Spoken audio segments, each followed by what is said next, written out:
Pernah nggak sih kalian ngecek sebuah laporan keuangan yang awalnya kelihatan kayak kisah sukses besar, tapi pas digali sedikit, malah nemu misteri yang bikin bingung?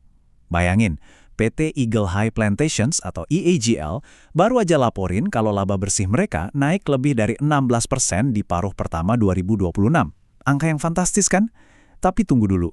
Di periode yang sama, kas bersih dari aktivitas operasi mereka justru anjlok literally drop 51%. Gimana ceritanya coba? Sebuah perusahaan mencetak laba yang makin besar, tapi kas segar yang masuk dari bisnis intinya malah nyusut setengahnya. Dan seakan paradoks itu belum cukup gila, di balik layar, mereka ini lagi balapan sama waktu. Ada angka raksasa, 1,44 triliun rupiah berupa utang berbunga yang harus banget dilunasin cuma dalam waktu 12 bulan ke depan. Nah, ini nih yang ngubah cerita kebangkitan perusahaan ini jadi semacam thriller finansial yang lumayan bikin deg-degan. Makanya, hari ini kita bakal melakukan analisis mendalam buat membedah dokumen verifikasi dari kinerja keuangan mereka. Kita udah merangkum 5 takeaways paling mengejutkan dan bener-bener kontraintuitif dari angka-angka ini jadi poin-poin yang gampang dipahami. Jadi, ayo kita bedah dan cari tahu apa yang sebenarnya terjadi di balik layar keuangan mereka. Biar gampang ngikutinnya, ini 5 poin krusial yang bakal kita bahas. Ilusi laba, bom waktu likuiditas 1,44 triliun, manuver pasar modal, gimana mereka lolos dari covenant, dan tentu aja masa depan Eagle High. Kita mulai dari poin pertama, ilusi laba dan margin.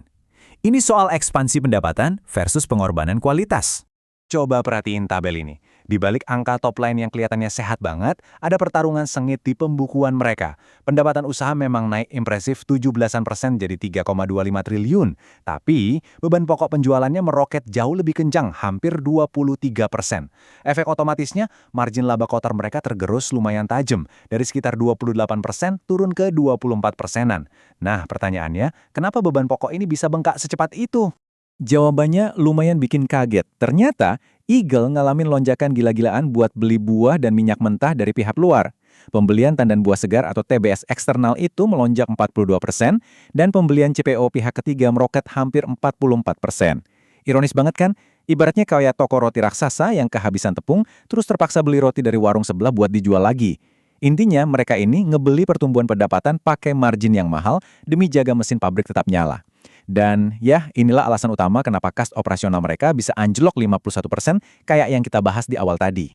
Lanjut ke poin kedua yang nggak kalah penting, bom waktu likuiditas 1,44 triliun rupiah dan krisis modal kerja mereka. Coba deh, posisikan diri kalian sebagai CFO-nya Eagle.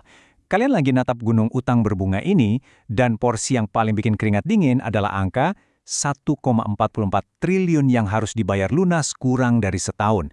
Ini udah nyampur utang bank, sukuk obligasi, sampai liabilitas sewa. Bener-bener ngasih tekanan arus kas yang sangat masif dan butuh disiplin tingkat dewa. Kenapa tekanannya seberat itu? Soalnya, rasio kas mereka saat ini cuma 0,07 kali. Uang tunai atau kas yang benar-benar standby di bank per akhir Juni 2026 itu cuma sekitar 199,7 miliar rupiah. Bayangin aja, kalau semua kreditur jangka pendeknya datang nagih barengan di hari yang sama, uang tunai Eagle cuma cukup buat nutupin sekitar 7% dari total tagihan itu. Gila kan?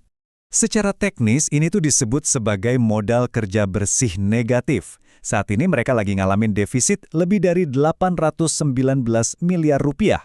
Secara praktisnya, aset yang bisa dicairin dalam setahun nggak cukup buat bayar tagihan yang jatuh tempo di tahun yang sama.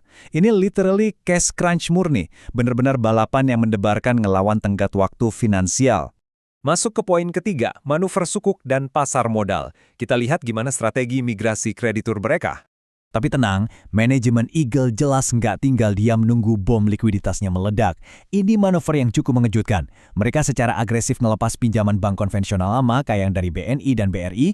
Gantinya, mereka migrasi ke strategi pembiayaan baru, pindah ke Bank Sinarmas, Bank Nano Syariah, dan secara masif nermitin obligasi sama sukuk mudarabah di pasar modal.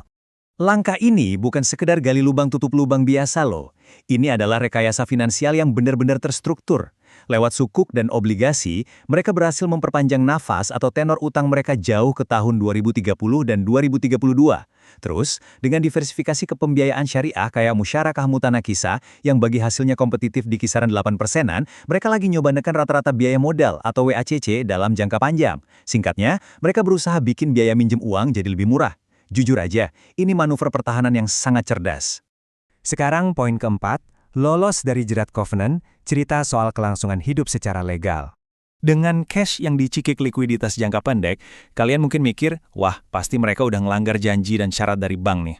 Tapi ajaibnya, mereka lolos. Dokumen ini memverifikasi secara eksplisit kalau semua covenant atau syarat utang yang super ketat itu berhasil dipenuhi tanpa ada laporan gagal bayar sama sekali. Misalnya, rasio utang berbunga terhadap ekuitas mereka, itu terjaga aman di bawah batas 2,75 kali. Jadi di atas kertas, rapor hukum mereka tuh bersih mengkilap, biarpun di lapangan lagi lumayan ngos-ngosan nyari cash. Terakhir, poin kelima, masa depan Eagle High. Kita tinjau apa aja taktik buat mereka bertahan hidup.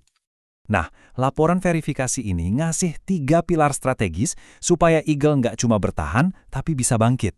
Pertama, dan ini yang paling esensial, mereka harus akselerasi replanting atau peremajaan kebun inti.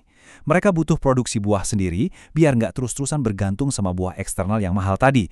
Jadi, margin kotor bisa balik lagi ke atas 28%. Kedua, mutlak harus disiplin nyari pendanaan baru atau refinancing buat nutupin lubang 1,44 triliun tahun ini. Dan ketiga, terus lakuin ekspansi ke pendanaan pasar modal syariah yang lebih fleksibel dan efisien buat mereka. Pada akhirnya, PT Eagle High Plantations ini ibarat lagi jalan di atas tali tightrope finansial yang tipis banget. Di satu sisi, strategi pendanaan mereka brilian.